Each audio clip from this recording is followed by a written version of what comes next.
Hello guys. I hope आप सब अच्छे होंगे और आपकी पढ़ाई भी बहुत अच्छी चल रही होगी।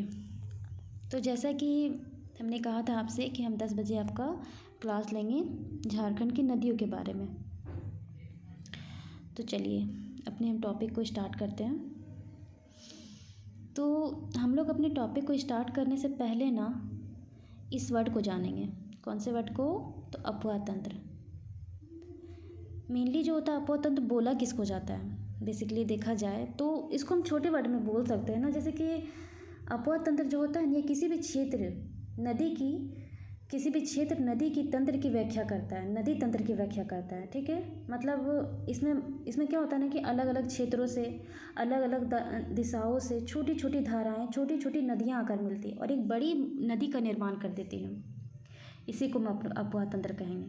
ठीक है, मतलब किसी भी क्षेत्र का मतलब है नदी तंत्र है। ठीक है, तो वहाँ पर क्या होता है ना कि छोटी छोटी नदियाँ इसमें आकर मिलने लगती हैं, धाराएं आकर मिलने लगती है अलग अलग दिशाओं से, और क्या करती है एक बड़े नदी का निर्माण कर देती है। इसी को हम अफवाह तंत्र कहेंगे। चलिए अब हम आगे बढ़ते हैं थोड़ा। अब देखिए पूर्वी अफवाह तंत्र। पूर्वी अफवाह तंत्र के अंतर्गत कौन कौन सी नदियाँ आती है उसको हम देखेंगे। दक्षिणी अफवाह तंत्र, दक्षिण पूर्वी अफवाह तंत्र, उत्तर पश्चिम अफवाह तंत्र, उत्तरवर्ती या फिर गंगावर्ती अफवाह तंत्र। ठीक है, हो गया। अब चलिए हम थोड़ा देखते हैं कि पूर्वी अफवाह तंत्र के अंदर कौन कौन सी नदियाँ आती हैं। दामोदर, ठीक है, बराकर, मयूराक्षी, ब्रह्मणी, अजय, गुमानी, बंसलोई। कौन कौन सा? दामोदर हो गया, बराकर हो गया, मयूराक्षी हो गया, ब्रह्मणी हो गया, अजय हो गया, गुमानी हो गया, और एक आपका होता है बंसलोई। अब देखिए दक्षिणी अफवाह तंत्र के कौन कौन सा आता है। आपका एक आता है आपका शंख नदी, दक्षिण कोयल और कारो नदी। फिर एक आपका आता है दक्षिण पूर्वी अफवाह तंत्र, एकमात्र नदी है। एक बार क्वेश्चन भी आया आपका एग्जाम में कि झारखंड की एकमात्र दक्षिण पूर्वी अफवाह तंत्र वाली नदी, तो ये आपका स्वर्णरेखा हो जाएगा, एकमात्र है ये। अब आता है उत्तर पश्चिम अफवाह तंत्र। कौन कौन सा हो जाएगा? तो ये आपका हो जाएगा उत्तरी कोयल, औरंगा और अमानत। ठीक है, अब आता है उत्तरवर्ती नदी या फिर इसी को कहा जाता है गंगावर्ती नदी। सोन नदी, पुनपुन, फल्गु और सकरी। देख लीजिए सब आप लोग खुद अपना नोट्स बनाते जाइएगा, यह आपके आने वाले एग्ज़ाम में बहुत हेल्पफुल होगा। ठीक है, चलिए अब हम दामोदर नदी के बारे में देखेंगे। तो जैसे नदियों से क्वेश्चन कैसे रहते हैं, यहाँ पे हमको जो ज़्यादा हमें फोकस करना है ना इसके उद्गम स्थल को लेकर, और एक आपका होता है सहायक नदी। इनसे मेनली क्वेश्चन रहता ही रहता है। ठीक है, बाकी सबसे तो उतना नहीं पूछता, लेकिन इसकी सहायक नदी और आपका उद्गम से पूछता ही पूछता है। ठीक है, लेकिन हमको डिटेल में पढ़ना है यहाँ पर। चलिए, तो दामोदर को प्राचीन साहित्य में किस नाम से जाना जाता था? तो देखिए देवनद, देवनद कहा जाता था इसको प्राचीन साहित्य में, और इसको बंगाल का शोक भी बोल सकते हैं हम दामोदर को। ठीक है, क्योंकि वहाँ पे क्या होता था हमेशा बाढ़ की समस्या बनी रहती थी इसकी वजह से। लेकिन अब इसे बंगाल का शोक नहीं बोलते हैं। क्यों? क्योंकि अब वहाँ पे बांध बना दिया गया, डैम वगैरह बना दिए गए, तो समस्या घट गई है, जिस वजह से अब इसको हम बंगाल का शोक नहीं कहते हैं। ठीक है, ठीक है, देखिए इसका उद्गम स्थल कहाँ है। टोरी चूल्हा पानी। ठीक है, चूल्हा पानी एक क्षेत्र है चंदवा जो कि लातेहार में स्थित है, यहीं से होकर निकलती है। देखिए एक बात है, जब ये आपका ऑप्शन में ना हो ना तो आप छोटा नागपुर का पठार टिक करेंगे, और जगह और अगर आपका ये ऑप्शन में दिया हुआ है, मेंशन है, तो आप फिर इसी को टिक करेंगे, नहीं तो फिर छोटा नागपुर का पठार। इसकी कुल लंबाई तो 592 किलोमीटर की कुल लंबाई है। ठीक है, जिसमें से झारखंड का देखें तो 290 किलोमीटर है। झारखंड में इसका अफवाह कितना है? तो सिर्फ और सिर्फ 290 किलोमीटर। चलिए अब इसकी विशेषता देख लेते हैं थोड़ा। तो झारखंड की सबसे लंबी नदी है, बड़ी भी है और सबसे प्रदूषित भी है। बड़ी भी है, लंबी है, प्लस उतनी गंदी नदी भी है ये, सबसे प्रदूषित नदी भी है। यहाँ बहुत ज़्यादा मात्रा में प्रदूषण है इस नदी पर, बहुत प्रदूषित नदी है ये। ठीक है, चलिए अब इसकी सहायक नदियों को देख लेते हैं थोड़ा। जैसे कि आपका हो जाता है बोकारो, भेड़ा, इसी को भैरवी बोला जाता है। रजरप्पा है ना आपका, भैरवी नदी के किनारे रजरप्पा मंदिर, तो इसी नदी के किनारे है आपका। ठीक है, फिर आता है बराकर, कोनार, जमुनिया, ठीक है, कतरी। अब देखिए ये इसका मुहाना गंगा नदी पश्चिम बंगाल हुगली इसका है ना। ठीक है, अब आते हैं, चलिए आगे देखते हैं।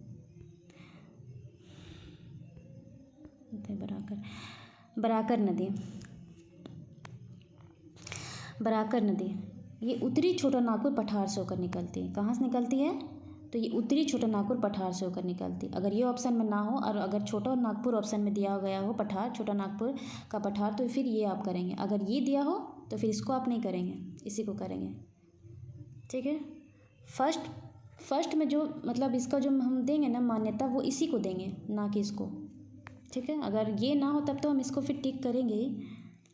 चलिए इसकी कुल लंबाई कितनी है? तो 225 किलोमीटर। कितनी लंबाई है इसकी? 225 किलोमीटर। इसकी एक सहायक नदी है उसरी। इसकी कौन सी सहायक नदी है? उसरी नदी इसकी सहायक नदी है। देखिए सहायक नदी क्या है ना कि इससे क्वेश्चन आता है।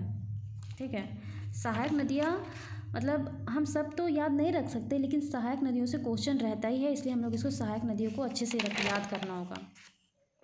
ठीक है, चलिए अब आता है दामोदर इसका मुहाना है। अब इसका अपवाद क्षेत्र देख लेते कहाँ कहाँ, हजारीबाग, गिरिडीह और धनबाद। ठीक हो गया, चलिए अब थोड़ा आगे देखते हैं। अब देखिए यहाँ पे जैसे दामोदर और बराकर नदी के संगम पर कौन सा बांध बनाया गया है? पंचेत डैम बनाया गया। ठीक है, दामोदर और बराकर नदी के संगम पर। वहीं पे धनबाद में मैथन डैम बनाया गया जो कि बराकर नदी पर स्थित है।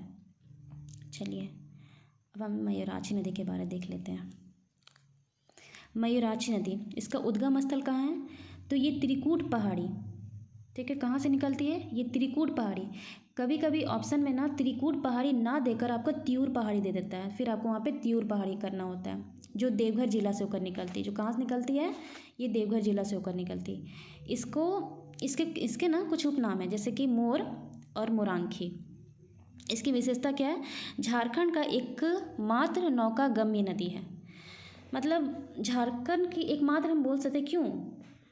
क्योंकि यहाँ पे क्या है ना, ये पठारी इलाका है, हम सब जगह नाव नहीं चला सकते क्योंकि यहाँ पे ऊंची नीची भूमि है। तो ये झारखंड की एकमात्र ऐसी नदी है जहाँ पे हम नाव चला सकते हैं, सब में नहीं चला सकते। हिजला मेला जो है ना, वो इसी नदी के किनारे लगती है, मयूराक्षी के किनारे।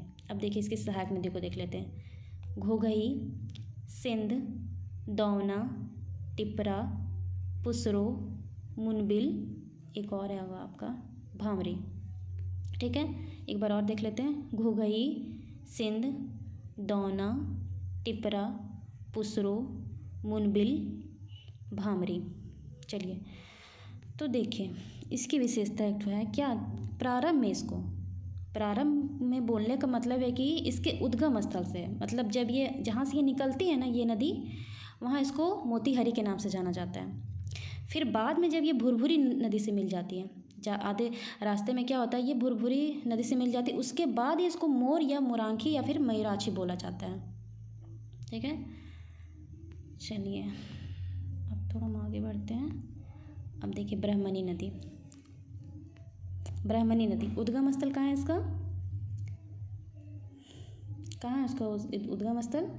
तो ये दुमका जिला का उत्तरी भाग से होकर निकलती है। मतलब उत्तरी भाग में, मतलब बोला जाए तो उत्तरी भाग में इसका एक दुधवा पहाड़ी है, यहीं से होकर निकलती है। यानी दुमका जिले की दुधवा पहाड़ी भाग से निकलती है, दुधवा पहाड़ी से निकलती है जो कि उत्तरी भाग में स्थित है।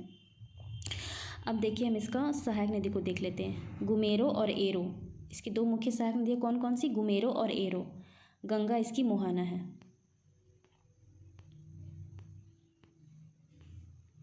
बंसलोई नदी, ये कहाँ से निकलती है?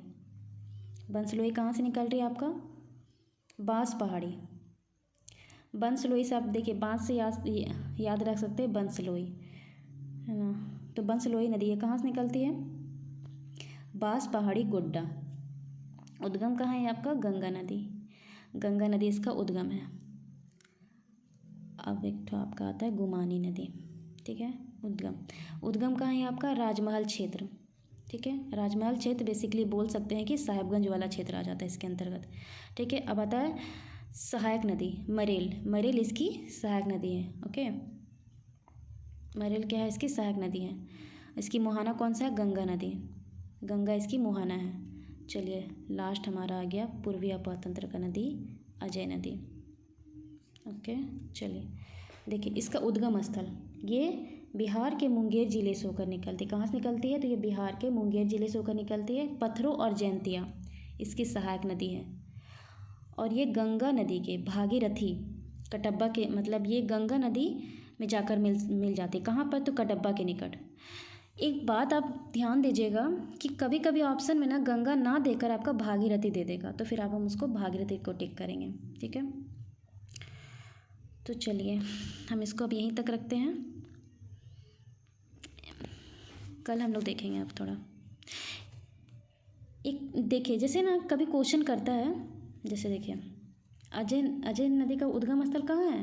बिहार, ठीक है। बाकी कभी एक तो क्वेश्चन पूछा गया था एग्ज़ाम में कि किस नदी का उद्गम स्थल छोटा नागपुर पठार नहीं है। यहाँ पे हम लोग ऊपर जितना देखें ना वो सारा छोटा नागपुर पठार से ही निकल रहा था, लेकिन अजय नदी जो एकमात्र नदी है जिसका उद्गम स्थल कहाँ से निकल रहा है, ये आपका बिहार के मुंगेर ज़िले से निकल रहा है, ठीक है। तो हम लोग बस इतने तक रखते हैं आज का क्लास। अच्छे से तैयारी करिए, ओके, ठीक है।